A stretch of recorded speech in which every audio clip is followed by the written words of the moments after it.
Naivety is a very interesting character trait because it can be incredibly endearing or exceedingly annoying. We've seen it a lot of times. You have the character who's just unwilling to give up, always looking for the next optimistic thought. And it can come across one of two ways. You can either really enjoy the genuine optimism of this character and root for them, even though you know that they are facing against a horribly unrealistic task. You want them to succeed, or you're just annoyed because they refuse to look at anything realistically. They don't accept the reality of anything and instead just keep a positive eye when they should just be realistic and be able to achieve different goals. Right.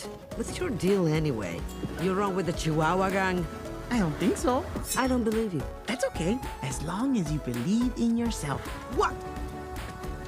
Is he deranged? Yep. It's very interesting in writing a fine line. And one of the best characters that I know of to actually fit this archetype is Ash Ketchum. Now, I've talked about Pokemon and TTRPGs before, and they just don't mesh that well. However, Ash Ketchum and his attitude specifically, I think is fantastic. For those of you who don't know, recently he got a pretty big win and is now receiving a send-off for the first time in a very long time. And it really made me want to think, how do you play that bright-eyed idealist character? Somebody who constantly loses, constantly faces adversity, but never gives up. And how do you accept when that TTRPG character achieves their goal? And how do you work with that with the DM? See, here's the deal. The largest problem, as I mentioned, with playing this type of character is they can be annoying, but also keeping up that optimism really could be tonally different from what story the rest of your table is trying to tell. Imagine they're trying to play a gritty, realistic story, and imagine your character's just constantly up in front, knowing that they're going to win, even though they never do win, and constantly trying to push forward, ignoring all the terrible things that happen around them. See, tonally, it can be confusing, but you can make it work in pretty much any story, so long as you accept one simple fact. Your optimism levels just need to be one above everybody else's. That's it. So if you're playing a grim, gritty, realistic story where everybody's down here, just be here. That's all you have to do. And if you're playing a fun, adventurous story where everybody's having a good time, be all the way up there. It doesn't really matter exactly where you choose to do this. Just make sure that you're just being a little bit more optimistic than everybody else. This keeps you from being absolutely annoying and still just endearing in some ways. It's not about winning or losing. It's about me taking you on right here and right now! It's hard not to root for the little guy, especially when the little guy has so much heart and faith in themselves. And Ash is a great example of that. See, it's interesting because over the course of the anime, it's very clear that Ash's goal is to become the champion. And we see him constantly get close, constantly fight, but he never seems to actually achieve that goal, which you'd think would be frustrating, and yet somehow fans constantly rooted for him. It wasn't a, oh my god, they can't just let him have a win. We wanted him to get there, and there was two reasons of why.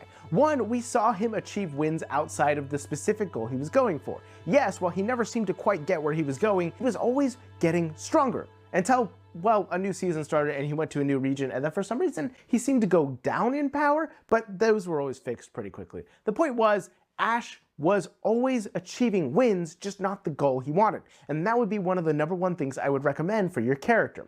Two, choose your mechanics carefully. When you look at the mechanics of the TTRPG that you're playing, you're going to want to choose the ones that fit your character's ideals. You want the ones that will allow your character to rise above. See, if we were to look at most magic systems and TTRPGs, a lot of the spells allow your character to suddenly give themselves more abilities, more powers. They can boost themselves. So having those spells or feats or whatever it is that you are playing that allows you to rise your character above the moment, to challenge what's happening, that is great. How are you getting stronger?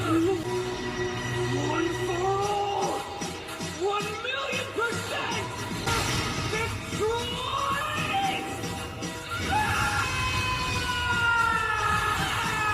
Also, having those characters who are bright-eyed and idealist have abilities that buff the rest of their teammates is almost always a great idea, because it can just be role-played as having heart, of encouraging your team and being there. And not only are you optimistic and constantly pushing them forward, but you're also giving them extra ability to be able to do it for themselves. Ash has a way of igniting this passion in all the other people around him. Over the course of the story, with the various different characters who team up with Ash, a lot of them just feel empowered because Ash feels empowered, because he believes in himself and he believes in those around him, and therefore they get excited. But most importantly, Ash has a very special bond with the people around him, specifically his Pokemon. Again, I don't think Pokemon translate into TTRPGs all that well, but it doesn't mean that you can't use this. The reason we care so much for Ash is because he cares so much for his Pokemon. And so if we look at that, we can see the same thing with the party. How do you avoid that idealistic, optimistic character getting irritating? Have them have a genuine bond with the party. That optimism overflows out of them to others, and they genuinely want to see their party succeed too. A lot of the times in shonen animes, we see the main character have this really strange and frankly unrealistic trait of always wanting to get better, of always getting excited by being challenged and knowing that they can reach the next step. They have boundless faith in themselves, and that faith overflows out of them and into those around them. And I think that is the type of ideal you want to embody when trying to play this naive, idealistic youngster. It's very fun to try and be this genuine heart of the party that sees the rest of the world and is just excited by it, but you have to play it in a way that gives other people the chance to also feel emboldened. The idea of this is by the end, you've inspired everybody else around you, not just yourself. But you have to keep in mind the other player characters. Not only this, I would talk with the GM and make sure that you understand when there are things you just shouldn't go after. The problem with Ash and, well, again, shonen protagonists in general, is they always go after the next biggest threat.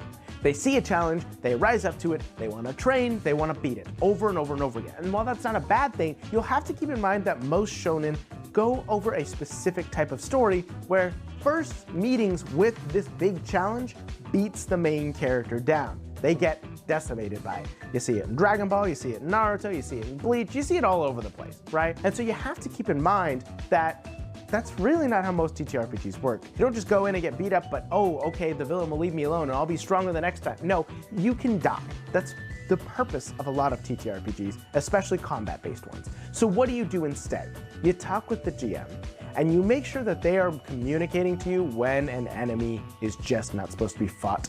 And you let the party be that moment of realism for you. You let the party tell you, hey, we can't beat this guy. I know you have boundless optimism, but we're being realistic, and this is your weakness right now. Accept that your optimism can also be a weakness, but embrace it, enjoy it, and really give that inspiring moment for the rest of the party when the time is right.